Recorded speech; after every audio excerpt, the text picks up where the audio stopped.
Good morning, students. We have seen previous class factors affecting the rate constant. Now I am going to discuss you about the rate law and rate constant.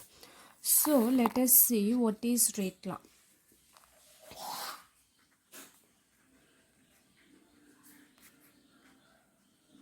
Let us see first of all what is rate law.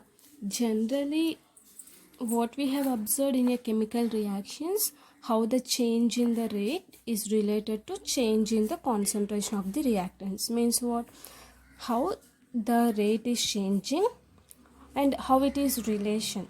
Means the relation between change in the rate and the concentration of the reactants. So how we are doing that one is only through experiments only.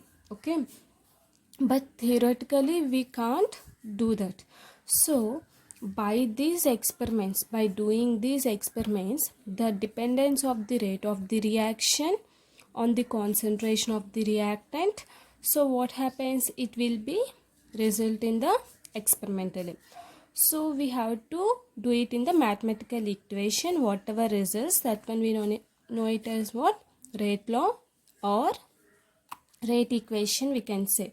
So experimentally established equations, we call it as what here, rate law or rate equation. So now let us see rate law. So the equation that describes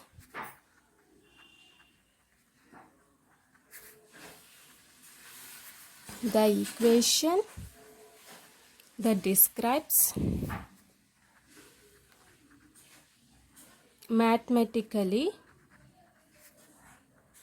the dependence of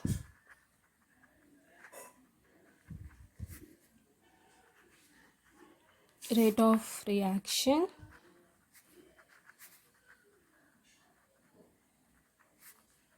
on the concentration of reactants.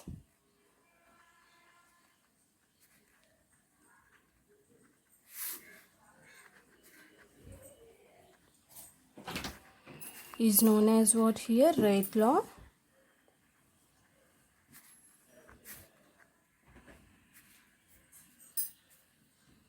or rate equation. What is rate law? The equation which describes mathematically the dependence of rate of reaction and concentration of reactants is known as rate law or what here, rate equation. So generally, if no complexities, means if no complex is present in the reaction mechanism, so what we can say, the rate law rate equation can be written by using the balanced chemical equation of the, means if suppose if no complexes means for C1H36 like this, if it is not presenting, so simply we can determine the rate law, means what, it can determine the equation of the reaction, stoichiometric equation. So this is only taken in the elementary reactions, means not in the theoretical part.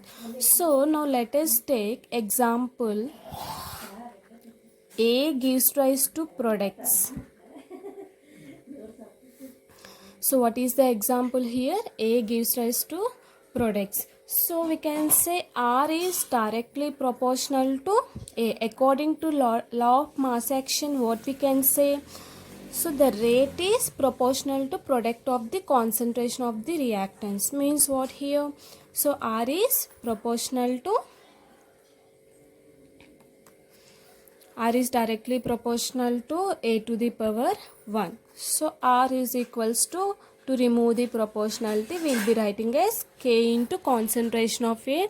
So where K is nothing but here what here? Rate constant or specific rate. Okay, so means what here? This is the order of the reaction. If here no moles is present, so that's why I have kept A power 1. So this is means what, order of the reaction. Okay, so that this is nothing but what, rate of the reaction. So let us take one more example with moles. A into A plus B into B gives rise to C into C plus D into D. Okay, so means what here? According to law of mass action, what we can say, R is directly proportional to A to the power A, B to the power B. Moles will come on the order. So if you have observed here, R is directly proportional to A to the power A. So K into concentration of A to the power A, concentration of B to the power B. So where A and small a and B indicates what here? A and B indicates here order of the reaction